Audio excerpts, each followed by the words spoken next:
So people know my background from yesterday's speech, that my real specialty is artificial intelligence and robotics and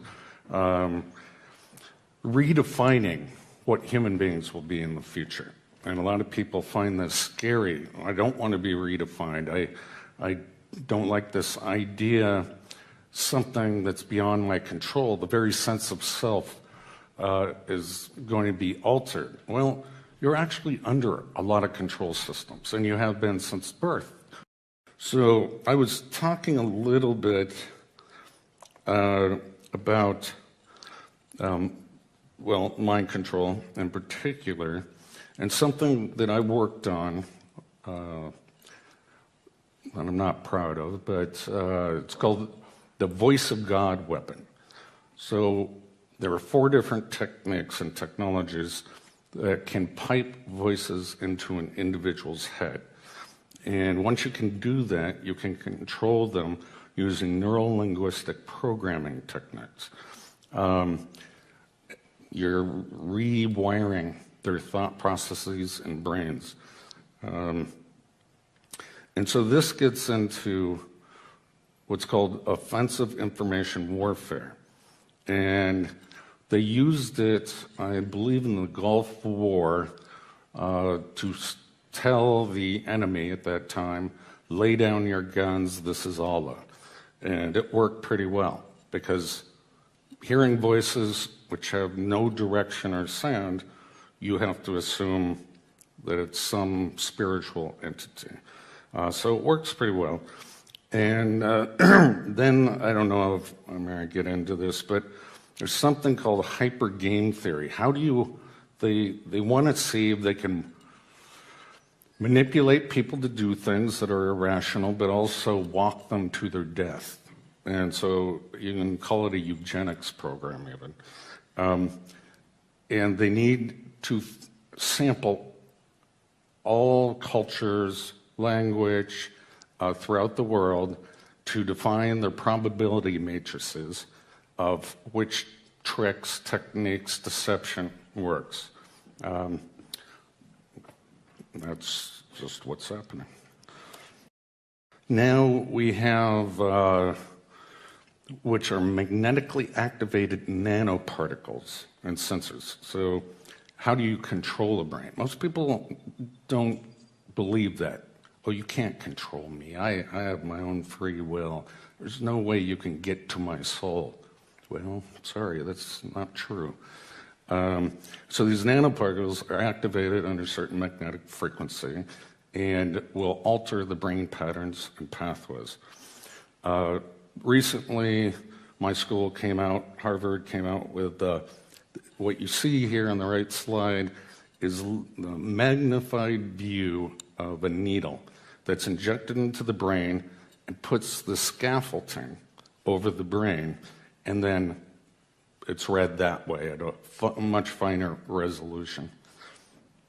So let's talk about a little bit about deciphering the audio and visual cortex.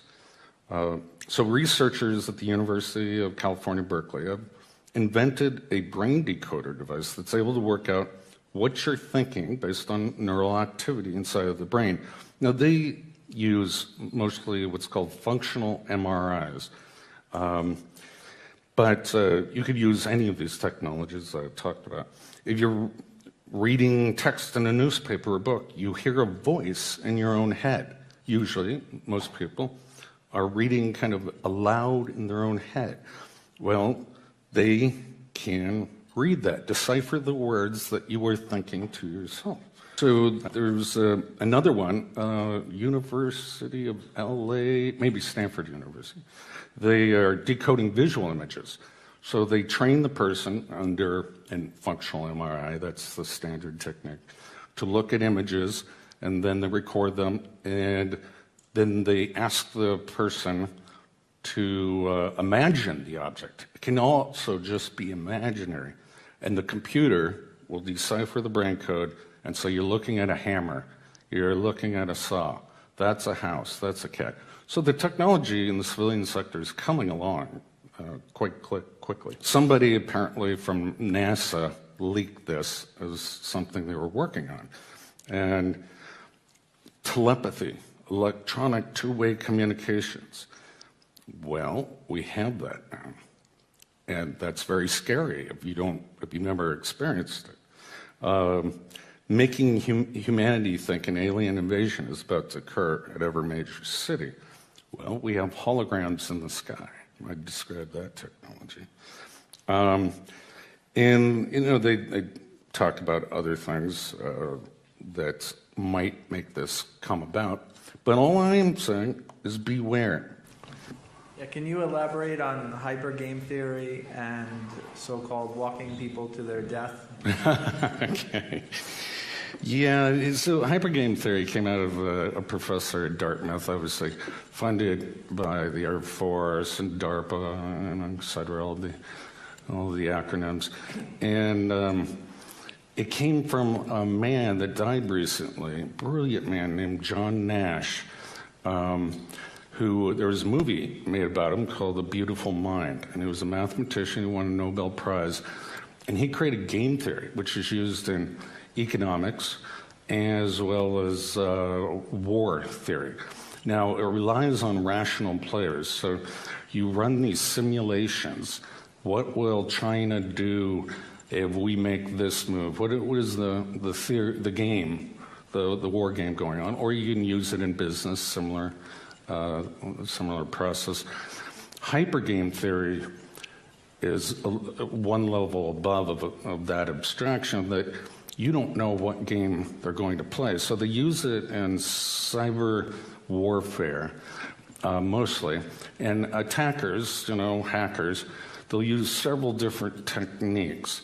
But the defenses, the administrator, and the virus protection, they don't know what game these hackers are using. So they create a probability matrix over the period of the time of sampling all the different kinds of hacks they get.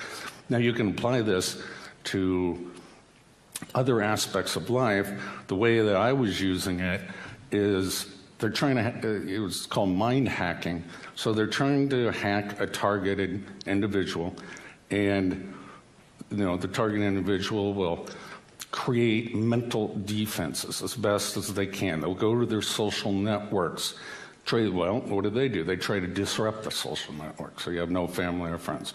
It's a back and forth game that they're trying to find out the maximum probability of death, and the example that you used, where you'll commit suicide or you'll harm somebody, become a Manchurian candidate, or something like that. So it's huge database of probabilities across all the variations of mind. The human genome, I think we have, I'm going to get this wrong, so I'm not even going to say it, but a finite in the hundreds of thousands of different genes across our species. And we mapped them out in the Human Gene Project. Well, now it's the Human Mind Project, the Global Brain Project. President Obama just recently funded a whole bunch of scientists to decipher the mind. Well, our previous president, same thing, George Bush, said the same thing. They're trying to decipher every possible thought and uniqueness due to culture and language and whatnot. I've got a quick question. Just to confirm, you said you were a little bit embarrassed, ashamed that you'd worked on a project called The Voice of God. Yeah. And to your understanding, it had been used in the Iraq War, but you worked on it. Can you tell us what the name of the project in the military as it was being developed was, and how much was spent on it? Oh, no. I wasn't interested in budgets or names. But the nickname was Voice of God. But it goes under a lot of different names, different variations. And so let me talk about some of the technology. It's called the microwave hearing effect, which with directed microwaves, this was discovered by a guy named Frey, and they're not totally sure what the mechanism is, but they hypothesize that the brain expands ever so slightly with this energy, heat energy, that gets conducted to the inner ear.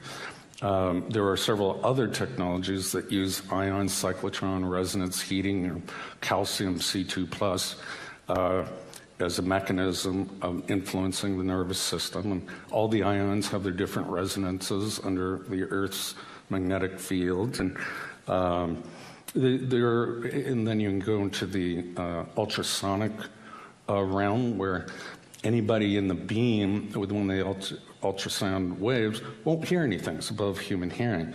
But where the waves intersect from two different directional sources, all of a sudden that person hears it, and that's called the audio spotlight.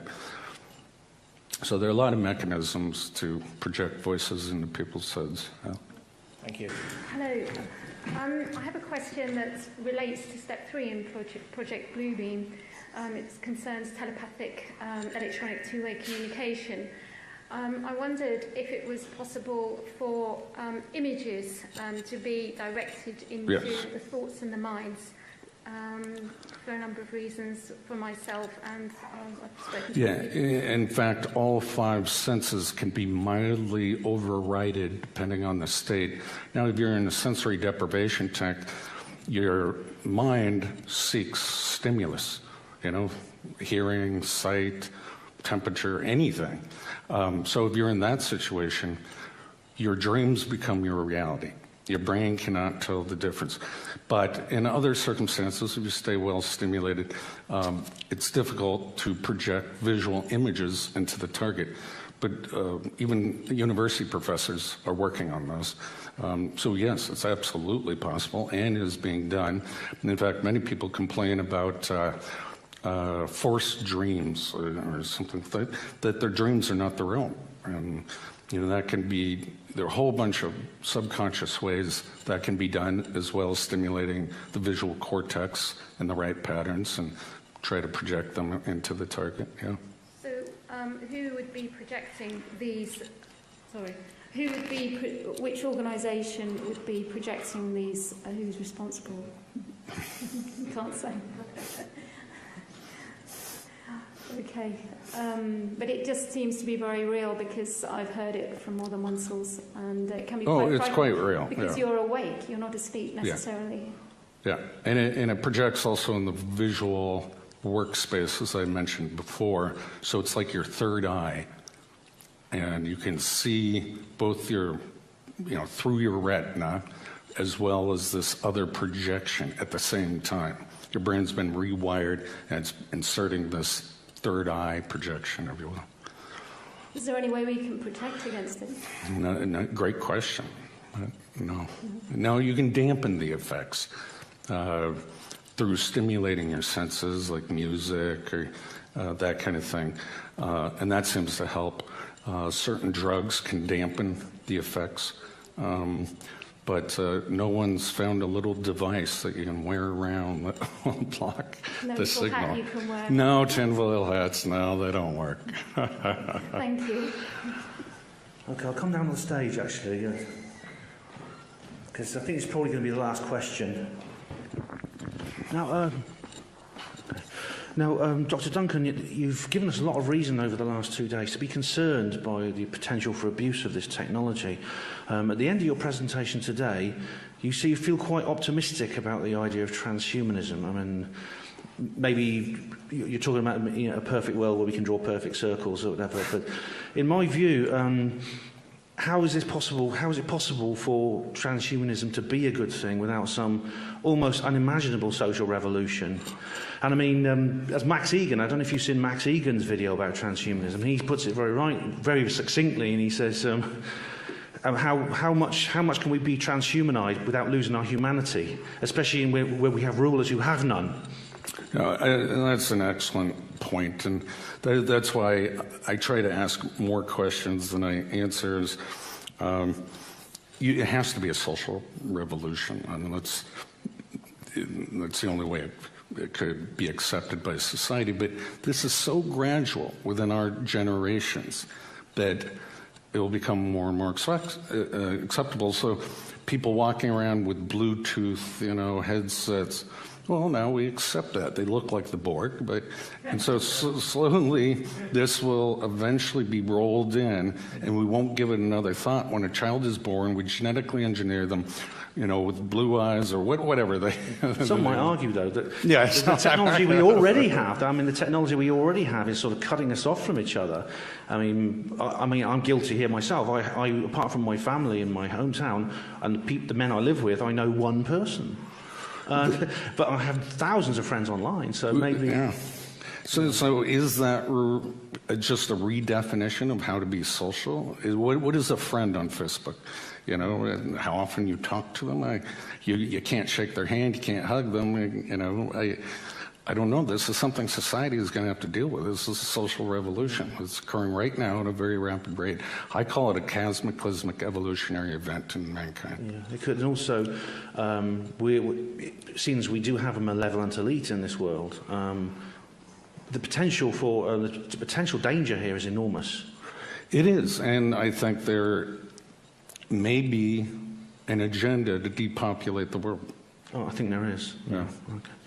Well, ladies and gentlemen, sleep tight. I know, but it's grim stuff. I know, and it is grim stuff. It is. Leave on a happy note. Look at it this way. I mean, if people are not talking about this, then it'll be an awful lot worse than if people are talking about it. I mean, that would really scare me if this was going on and people were not talking about it. So, Dr. Robert Duncan, thank you very much for speaking to us again. Thank you for having me.